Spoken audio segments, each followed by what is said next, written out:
Bendiciones, hermanos. Quiero compartir con ustedes esta reflexión.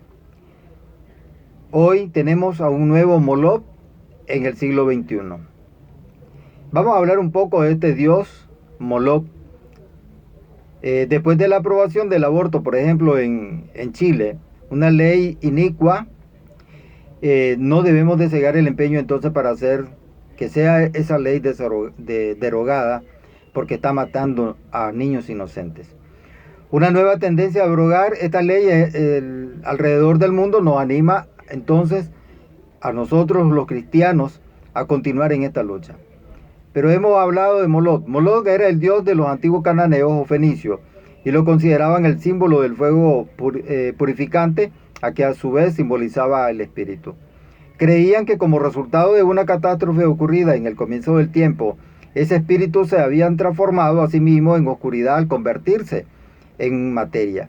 El culto de Moloch, según las creencias fenicias, de acuerdo con la herejía gnóstica, el hombre era la encarnación de tal tragedia ontogénica, y para redimirse de ese pecado era necesario ofrecer sacrificio a Moloch, inmolando bebés por ser considerados los más impregnados de materia. Lanzar recién nacidos al fuego constituía el más agradable sacrificio que podía ofrecerse a esa implacable divinidad representada por una gigantesca estatua de bronce que encerraba un horno en su cavernoso cuerpo. Las madres arrojaban ahí a sus propios hijitos vivos en el incandescente vientre de Moloch, el que, esperándolos de brazos abiertos, devoraba por el fuego a sus pobres y pequeñas víctimas.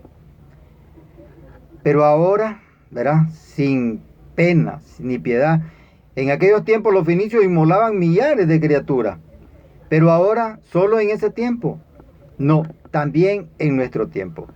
El aborto, en efecto, era una costumbre generalizada en el mundo pagano. Fue precisamente una de las grandes y magníficas victorias obtenidas por nuestro Señor Jesucristo en la cruz al redimir al género humano. La virtual desaparición de esa monstruosidad en las naciones cristianas bajo el benéfico influjo de la Iglesia. El aborto es un crimen propio de las grandes decadencias y sacrificios humanos. Fueron necesarios muchos siglos de decadencia para que los hombres osaran volver a endiosar la práctica criminal del aborto al despenalizarlo o autorizarlo por los más diversos motivos. Por primera vez, recién en los años de 1920, el aborto fue legalizado en la Unión Soviética por el socialismo marxista bajo la dictadura de Lenin. Y en la década de los años 40 y de los años 50 le siguieron Japón, Canadá, Suecia y varios países de Europa Oriental, dominados por estos comunistas. El aborto y la revolución sexual también, y en los años 60 y 70, en plena revolución sexual, tanto en los Estados Unidos como en la mayoría de los países de Europa Occidental, fueron abiertas las puertas al aborto legal o al menos a su despenalización. De este modo, en los umbrales ya de este siglo XXI, cuando tanto se proclaman los derechos humanos, el lugar de los sacerdotes fenicios ahora lo ocupan sin escrúpulos los propios médicos, quien hicieron una promesa de salvar vidas, ahora están destruyendo o matando vidas. Pero tragedia aún mayor, para cuya descripción el lenguaje humano tiene dificultad de encontrar la palabra exacta, el vientre de este Moloch ha sido ahora reemplazado por el propio seno materno de su propia madre, el vientre. ¿Quién hubiera dicho que en nuestros aciagos días el lugar de mayor riesgo para la vida de un niño ahora es el vientre de su propia madre? ¿A qué divinidad ahora se inmolan hoy las millones de víctimas inocentes? Bueno, varían el acuerdo de un proleteísmo macabro. Cuando se trata de rendir culto al placer sexual sin respetar las finalidades o consecuencias establecidas por la propia naturaleza, ese Dios ahora se llama Eros y la religión toma el nombre de erotismo. El aborto y el egoísmo, cuando se trata de evitar estorbos en una frenética búsqueda de conveniencias personales, entonces ahora se llama ego. Ese Dios o ese ídolo se llama ego y su religión tiene también nombre. El nombre se llama egoísmo. Sobre todo esto se yergue el Leviatán, es decir, los estados hipócritas y las organizaciones internacionales que son cómplices de una injusticia clamorosa, el exterminio del más indefenso de los seres, el no nacido. Y ahora ahogan en la sangre de las víctimas inocentes al más elemental de los derechos fundamentales del hombre, el derecho a la vida, practicando la más odiosa de las discriminaciones contra el ser humano en la fase prenatal de su existencia.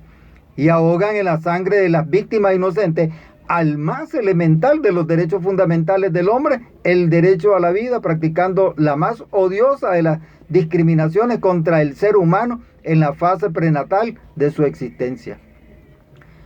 Un Moloch más implacable todavía, porque en realidad el Moloch moderno es mucho más implacable que el dios cananita. Los sacrificios humanos de la antigüedad son insignificantes si se comparan con los 50 millones de niños que todos los años son sacrificados en el vientre de sus propias madres.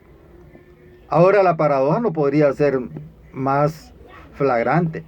El hijo debería esperar precisamente de la madre amor sin límite, pero ahora ella lo inmola, no ya en el altar en llamas en el vientre de Moloch, sino en una fría mesa de operaciones donde son extraídos en pedazos al niño no nacido. El médico, cuya misión es garantizar la vida, ahora el médico se transforma en el instrumento de su muerte. El Estado, que debería castigar a los criminales que levantan la mano contra su vida, niega al nonato el derecho a vivir. Ahora todos somos al revés. En vez de proteger la vida, ahora la estamos destruyendo. Este trágico símbolo de la decadencia moral de la sociedad denuncia también su profunda deshumanización e irracionalidad. Su deshumanización por considerar la vida del hombre como algo trivial, etéreo, una vana brisa sin una finalidad específica ni destino trascendente, su irracionalidad por conducir a la matanza de una vida inocente. El aborto ahora contradice profundamente la naturaleza humana. Es un desorden fundamental que nos aleja del principio moral más básico, el que nos manda a respetar la vida de nuestros semejantes. Ahora bien, el derecho y la justicia solo encontrarán una sólida y efectiva justificación si afirmados en su último y más absoluto fundamento, es decir, si se comprende que los inalienables derechos del hombre le vienen de su condición de haber sido criado a imagen y semejanza de Dios y que como criatura tiene el deber de dar a los demás lo que le es debido, la vida. En esa perspectiva anhelamos que contribuya a que todos cumplamos con el deber sagrado de proclamar sin tapujos y con toda valentía la verdad y solamente toda la verdad. Acomodarse, ceder al miedo, a la pereza o entrar en componendas a costa de omisiones y concesiones inaceptables para la conciencia católica constituye ahora una defección. Debemos estar dispuestos, por el contrario, a no paliar las verdades fuertes ni disimular la buena doctrina, disponiéndonos a afrontar gustosos las consecuencias de ello. Si así lográsemos evitar que se elimine la vida de un niño dentro del seno de su madre, asesinado por un especialista sin conciencia antes de nacer, nos consideraríamos ricamente pagados sin que nos importase nada el odio que provoque el haber expuesto con palabras claras las leyes de Dios y las enseñanzas de la Santa Iglesia Católica. Entonces, hermanos, hay que defender la vida que nos ha regalado el Señor. Que la Santísima Virgen María, Madre del Verbo encarnado, y nuestra Madre Santísima, conceda este privilegio a todos los que luchan en defensa de la vida de un inocente. Así que, hermanos, no debemos callar, sino que debemos nosotros de defender la vida, así como Cristo la defendió, colgándose en la cruz para que ni tú ni yo quedáramos perdidos en la muerte o esclavizados en la muerte y el pecado. Y hemos sido liberados por este Cristo resucitado. Dios lo bendiga, hermano.